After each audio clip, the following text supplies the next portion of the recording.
UNICEF France et la Fondation Visio présentent la collection Calliope.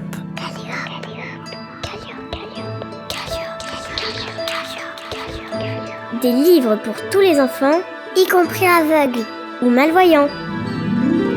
Chut, écoute. Je m'appelle Waka Waka Lore.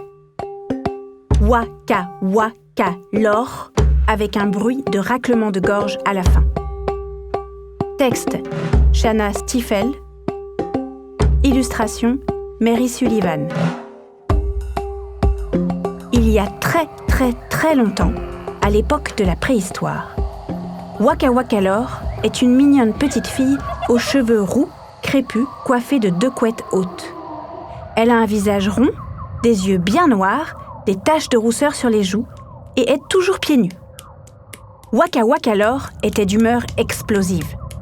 Elle sort de chez elle en boudant, les sourcils froncés, son sac en fourrure sur le dos. Des ptéranodons volent dans le ciel, un volcan crache des petits nuages de fumée. Tout le monde se moquait de son nom. Dans la cour de l'école, elle s'efforce de faire rouler une grosse pierre ronde. Des gouttes de sueur tombent de son front. Une fille aux cheveux blonds la regarde. « Allez, fais rouler ton rocher plus vite, voilà, lui cria Oug. « C'est pas mon nom, grogna Waka Waka Lore. Au cours de défense contre les dents de sabre, un petit garçon s'approche dans le dos de Waka Waka Lore, qui dessine tranquillement avec une copine. Il porte un effrayant casque de tigre avec des dents ultra pointues. « Méfie-toi, Wamaba Maslama !» hurla Boog. Waka Waka Lore se lève d'un bond et agite ses bras à toute vitesse. « C'est pas mon nom !» fulmina Waka Waka Lore. Au cours de maniement de la massue, elle s'apprête à taper dans un gros caillou avec une massue en bois. Goog, une petite fille avec des couettes et des lunettes, sautille près d'elle. « Allez, fais un swing, Lokamokatok !»« C'est pas mon nom !» explosa Waka Waka Lore. Et elle fit voler sa massue en éclats. Bang! Bing! Bang! Surpris, un diplodocus qui passait par là tourne la tête vers le bruit de l'explosion. Le soir, dans sa caverne, elle est assise à table avec ses parents.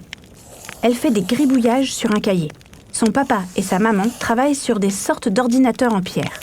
« Pourquoi es-tu si grognon, ma douce ?» lui demanda maman. « Je veux changer mon nom pour Gloop », déclara Waka Waka Lore. « Gloop est un joli nom, fit papa.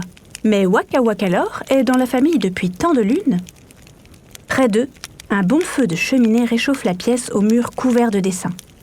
Un télescope est installé devant une fenêtre, un chat dort tranquillement, un chien est couché sur un petit tapis de fourrure. Waka Waka Lore prend son bain dans une baignoire en pierre. Elle fond en larmes. « Personne ne le prononce correctement, » sanglota Waka Waka Lore. « Et je ne trouverai jamais de t-shirt avec ce nom-là. »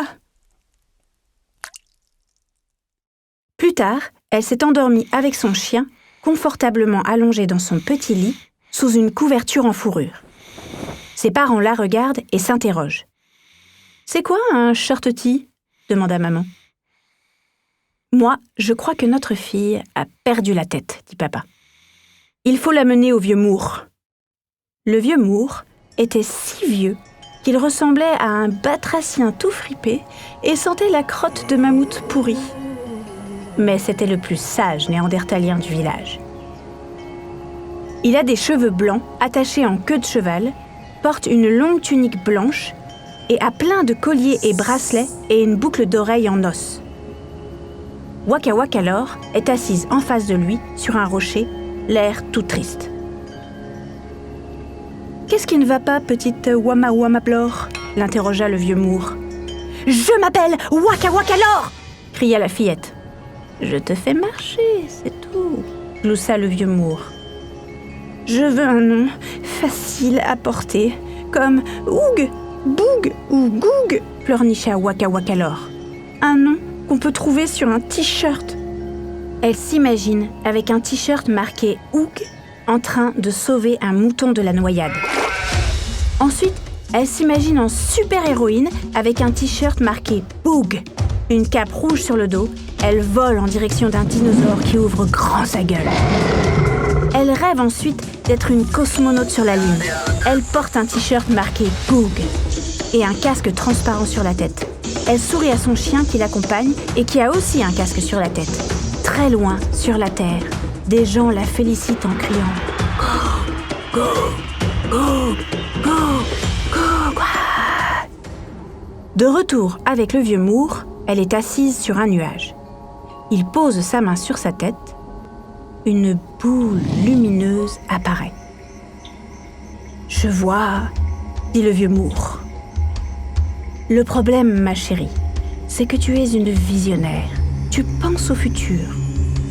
Mais tu dois aussi savoir regarder dans le passé. » Waka Wakalor quitte la caverne du vieux Moore d'un pas décidé, les sourcils toujours froncés. Waka Wakalor n'avait aucune idée de ce qu'avait voulu dire le vieux Moore. Mais elle le paya avec 2 maigres pigeons et retourna dans sa caverne. Cette nuit-là, pendant que sa famille ronflait, Waka Wakalor se tourna et se retourna sur sa couche. Elle pensait aux paroles du vieux Moore. Qu'est-ce que cela pouvait bien vouloir dire d'être à la fois une visionnaire et de regarder dans le passé ? Elle s'imagine en diseuse de bonne aventure devant une boule de cristal ou lisant un livre d'histoire avec un chapeau d'écolière sur la tête. Alors que les flammes du feu envoyaient des lueurs dansantes sur les murs de la grotte, les dessins lui apparurent soudain clairement. Voilà la puissante Waka Wakalor, son arrière-grand-mère, en train d'accomplir des actes courageux et héroïques. Les dessins montrent une vieille dame sauvant des enfants dans une barque ou allant à la rescousse des animaux frappés par la foudre. Tandis que les braises rougeoyantes s'éteignaient, la petite Waka Wakalor posa sa main sur la très ancienne empreinte de celle qui portait le même nom qu'elle. Elle correspondait parfaitement à la sienne. Le lendemain matin, Waka Wakalor, un grand sourire aux lèvres, rejoint ses parents qui prennent le petit déjeuner. « Bonjour, Gloup », lui dit papa. « Je ne suis plus Gloup. Je suis Waka Wakalor, qui pense à l'avenir et voit le passé. » Elle s'installe à table et croque dans une tartine avec un œuf au plat. Son père la regarde à travers un verre qu'il pose sur son œil. « Et que vois-tu » lui demande papa. « Et à quoi penses-tu » interrogea maman. « Je vois que mon nom est puissant, comme mon arrière-grand-mère, dit Waka Wakalor. Elle grimpe sur la table avec son bol de céréales et je pense pouvoir me servir de mon nom pour aider les autres. Au tournoi de roule-ton-rocher suivant, Waka Wakalor eut une idée géniale. À l'école, en plein air, elle est assise à un stand. Toute contente, elle inscrit des noms sur des t-shirts blancs accompagnés d'un petit dessin. Sur une pancarte scotchée à la table, elle a écrit « T-shirt personnalisé de Waka Wakalor pour 5 pigeons, 3 pour 4 pigeons ». Des t-shirts déjà préparés sont suspendus sur des fils. Celui de Xavier avec le dessin d'un diplodocus, Liam avec des étoiles filantes, Chloé accompagnée de dessins de fleurs ou encore Sian décoré d'un mammouth. Elle en a même fait un pour son chien. Les copines et copains de classe s'approchent. « Ouga bouga Waka Wakalor » dirent Oug, Goug et Boug, ce qui signifie « c'est trop cool ». Le vieux Moore arrive avec 10 pigeons sur un perchoir, 2 sur son bras et 1 sur la tête. « 3 t-shirts, s'il te plaît », lui demanda le vieux Moore. « Pour toi, c'est gratuit », lui répondit Waka Wakalor avec un clin d'œil. Un jeune garçon, les mains dans les poches, s'approche timidement de Waka Wakalor.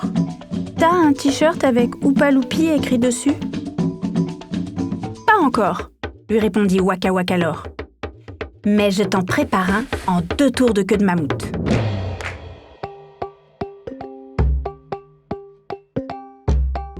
Une audiodescription écrite par Dune Cherville, avec la voix de Marie-Félix, création sonore Alexis Robin.